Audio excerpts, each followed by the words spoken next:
In the vibrant, walkable Coconut Grove neighborhood of Miami, new boutique hotel Mayfair House and Garden stands out with its iconic Art Nouveau architecture, open-air atrium garden, and stylish ambiance.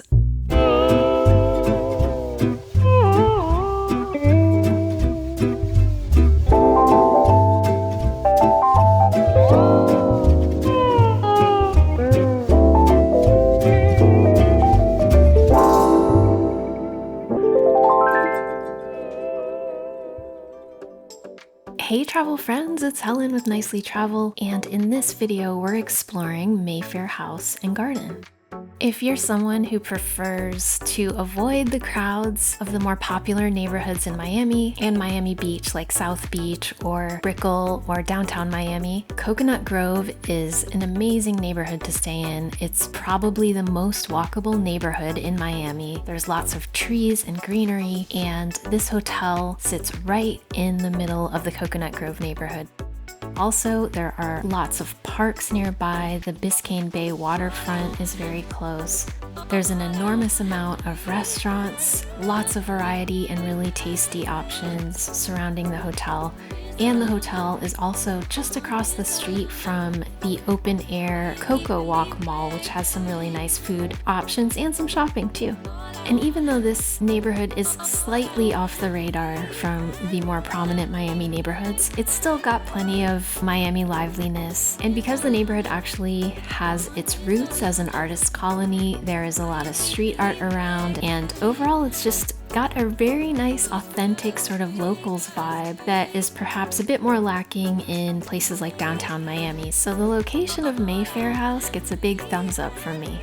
The building from the outside is unmistakable. It's got a really cool architecture to it. It is a vintage building from, I believe, either the late 70s or early 80s, and it's got a really neat setup where the entire building is a giant square built around a massive open-air atrium that's filled with all kinds of plants and fountains, and it's an amazing place to just sit and hang out and soak in the atmosphere. So unique, totally not the kind of thing that new build hotels would be doing these days, so I sincerely appreciate the preservation of the architecture here and how the remodel of this hotel really respected and honored that, and it's just got such an amazing vibe and sense of place. So I definitely spent more than a few hours just hanging out in this atrium, and there are multiple levels to it. Every hallway opens to it, so there's all kinds of vantage points and you see different things from different floors. There's seating areas sprinkled around throughout, including on some of the upper floors. So if you are at all into this kind of architecture or these kinds of buildings, you will be in heaven staying at Mayfair House. It is a 4-star or 4-diamond hotel, so it's definitely very nice and got some luxurious touches, but it's not a 5-star because they don't have things like room service or a spa, things like that.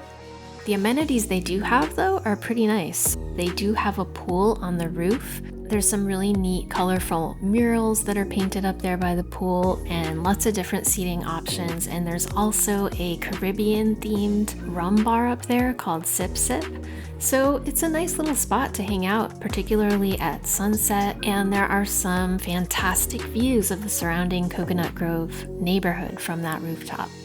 There's also a restaurant on the ground floor called Mayfair Grill. They sort of have an open fire themed menu, and I did eat brunch here one day. The space is beautiful. You can actually sit in the atrium or on the sidewalk, or they've got a really cute little dedicated restaurant area that you could sit in as well.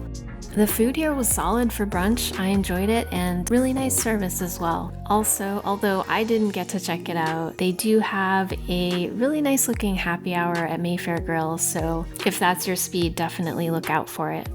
Before I get into talking about the rooms here, I wanted to mention just a couple quirks about the hotel. I've seen these come up in some online reviews, and I just wanted to give my perspective on them. So first, the elevators here at the hotel, they're kind of secure digital elevators, so there are no buttons inside. What you do is you scan your room key at a little kiosk in front of the elevator, then you hit the floor that you want to go to, and then the kiosk will tell you which elevator to get on. And and each elevator is numbered. So I've seen a few people complain that they did not like this setup and would have preferred a more traditional elevator button situation. Personally, it didn't bother me. I appreciated the extra bit of security. You know, it is a hotel in the middle of the city, so it just kind of gives a additional safety net to ensure that only hotel guests are going to be able to access the upper floors of the hotel.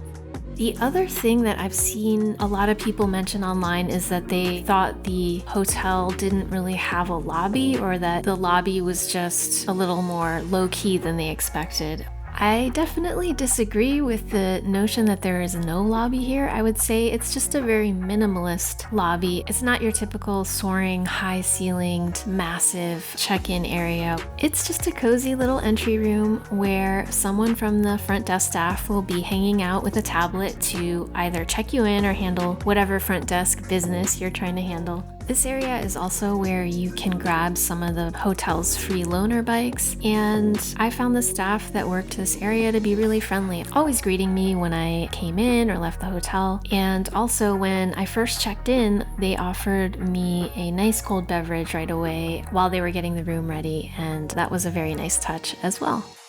Okay, let's talk about accommodations here. Nearly every room in this hotel has a terrace, and these are nice-sized spaces. There is room for a dining table with 2 chairs plus another chair. Very roomy out there, very nice to be able to get some fresh air. However, do note that because the building is in the middle of a dense urban area, there's sort of a second wall just beyond the patio that is covered with like plants and vines and stuff. So there's no real view, you're just getting the fresh air. I kind of liked the privacy and wasn't missing the view, because I know if that wall wasn't there, I'd just be looking at another building across the street. So hey, why not cover it up with some plants, right? So for my 5-night stay at this hotel, I had originally booked a king studio room, but upon check-in, the studio king room that I was assigned happened to be on a side of the building that was facing some really intense road construction noise on that day, you know, jackhammers and things like that. So I kindly asked the front desk folks if there was a less noisy side I could be on, and they were nice enough to give me a bit of an upgrade to a premium suite on another side of the building. And this turned out to be perfect. It was so much quieter here, which was very much appreciated. And also there was a lot more elbow room and space. So I was stoked about that, especially for a 5-night stay where I was really gonna kind of settle in a little bit. So let me tell you a little bit more about the premium king suite here.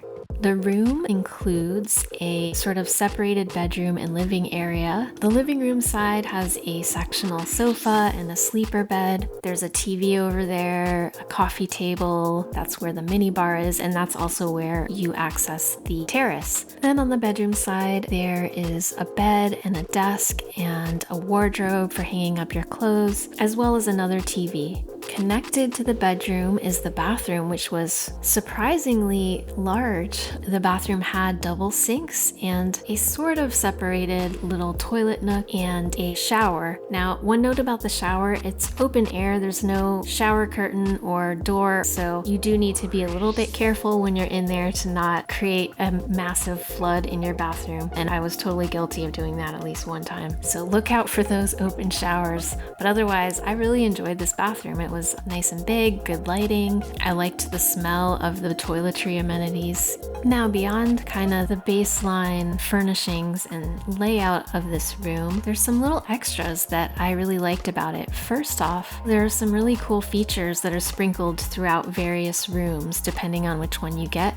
Things like outdoor showers on the patio, big nice clawfoot bathtubs in the middle of the room. Some rooms have pianos in them. Some rooms have cool vintage typewriters. So there's all kinds of cool touches in the color palette that they used in these rooms and the furnishings. It's all very unique. None of it is cookie cutter. It all evokes a vibe, and I liked that. You don't get that all the time in hotels these days. A lot of them tend to start to blur together and don't really have super unique decor like this. So I applaud you, Mayfair House, for the artistic flair with the furnishings in your rooms.